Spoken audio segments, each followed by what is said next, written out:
ગરમી માટે આવા જો ઢોકળા મળી જાય ને તો બીજું કંઈ જ ના જોઈએ. એકદમ કમ્ફર્ટ, હેલ્ધી, ફૂલેલા ફૂલેલા અને સુપર ટેસ્ટી.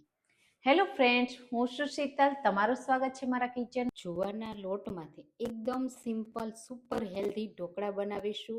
એને તમે ચટણી સાથે સર્વ કરો કે દાળ સાથે સર્વ કરો, સવારે બનાવો, સાંજે બનાવો, ગમે ત્યારે બનાવો, એકદમ સંપૂર્ણ ભોજન જેવું તમને ફિલિંગ આવશે. અને ટેસ્ટ તો એટલો ટેસ્ટી કે તમે વારંવાર બનાવશો. જેમને આવા રસિયા કે મુઠિયા ઢોકળા પસંદ નથી ને એ પણ વારંવાર બનાવશે અને ખાશે.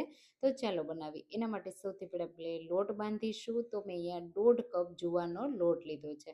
રેગ્યુલર આપણે રોટલી બનાવીએ ને એ જ લોટ લેવાનો છે. તો જુવારનો લોટ છે ને એ પચવામાં હળવો હોય છે, સાથે ગરમીમાં જરૂરથી ખાવો જોઈએ. તો આપણે એમાંથી આ રીતે બનાવવાના. હવે એમાં આદુ મરચાં લસણની પેસ્ટ, સફેદ તલ, જીરું, હળદર પાવડર, લાલ મરચું પાવડર અને સાથે એમાં ધાણા જીરું પાવડર એડ કરીશું. સ્વાદ પ્રમાણે મીઠું એડ કરી દઈશું અને થોડા હું અહીંયા ક્રશ કરેલા સિંગદાણાનો પાવડર એડ કરું છું. બહુ સરસ એવો લાગશે. સાથે તેલ એડ કરીશું.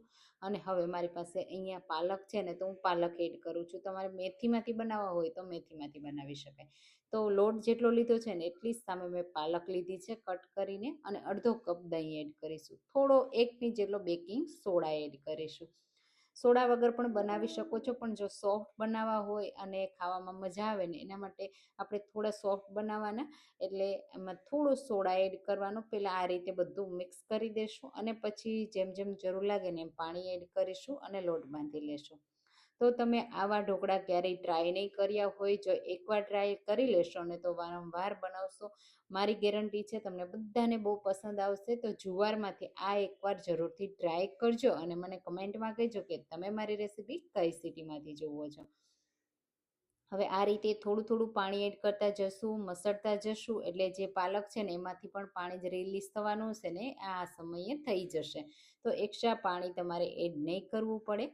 અને હા, બહુ વધારે ઓવર આપણે પાણી એડ નથી કરવાનું. જે રીતે આપણે રોટલાનો લોટ બાંધીએ ને એ જ રીતે મિક્સ કરતું જવાનું છે અને મસળતું જવાનું છે. એટલે જ્યારે આપણે એમાંથી આ મુઠિયા તૈયાર કરીએ ને એ પ્રોપર શેપમાં આવે.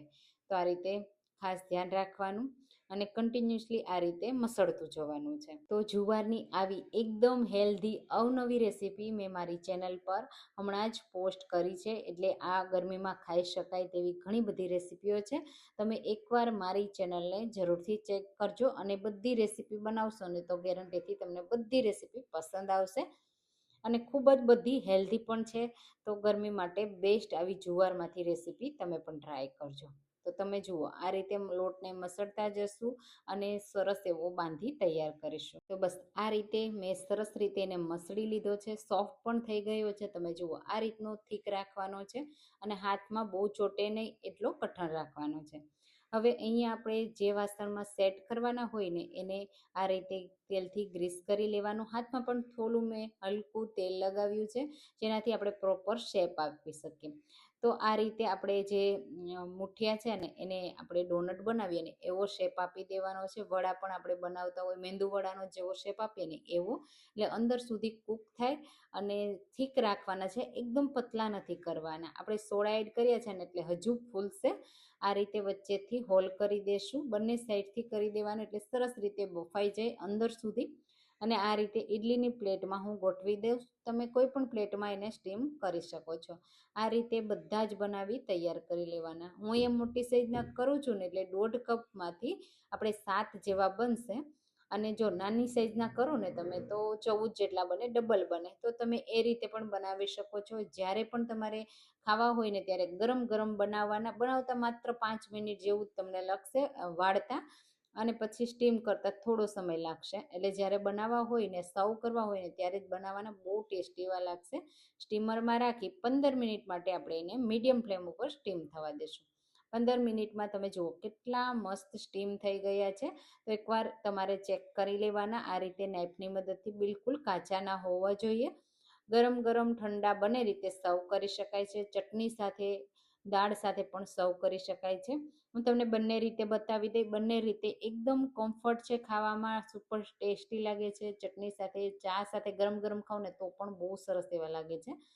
આ રીતે તમે જુઓ આસાનીથી ડિમોલ્ડ થઈ જશે. હલકા ઠંડા થાય ને એટલે આ રીતે ડિમોલ્ડ કરવામાં એકદમ આસાની રહેશે. અને કેટલા સરસ ટેસ્ટી છે.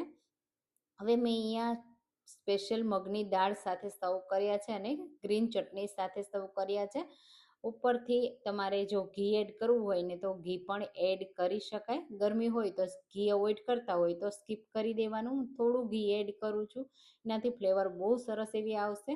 હવે આ રીતે તમે જુઓ કેટલા પરફેક્ટ છે. હું તોડીને પણ તમને બતાવી દઉં તો એકદમ ટેસ્ટી સાથે હેલ્ધી છે. જોતાં જ ખાવાનું મન થઈ જાય અને સુગંધ તો એટલી સરસ આવે ને જ્યારે કૂક થાય ત્યારે, એટલે ખાવાનું તો મન થઈ જ જાય. તો ચટણી સાથે પણ આ રીતે તમે સર્વ કરી શકો છો અને દાળ સાથે તો બહુ ટેસ્ટી એવા લાગે છે. તો પર્સનલી મને તો દાળ સાથે પસંદ છે તો હું દાળ સાથે સર્વ કરું છું. મેં મગની દાળ એની સાથે સર્વ કરી છે અને આ રીતે ડીપ કરી અને પછી સર્વ કરવાની. બહુ ટેસ્ટી એવા લાગશે. તો તમને કેવા મૂઠિયા પસંદ છે ને મને કમેન્ટમાં કહેજો અને તમને આ મૂઠિયાની રેસીપી કેવી લાગી એ પણ જરૂરથી કહેજો. જો રેસીપી ગમી હોય તો લાઈક કરજો, શેર કરજો અને મારી ચેનલને સબસ્ક્રાઈબ કરજો અને આ રેસીપી ટ્રાય કરજો. Thank you.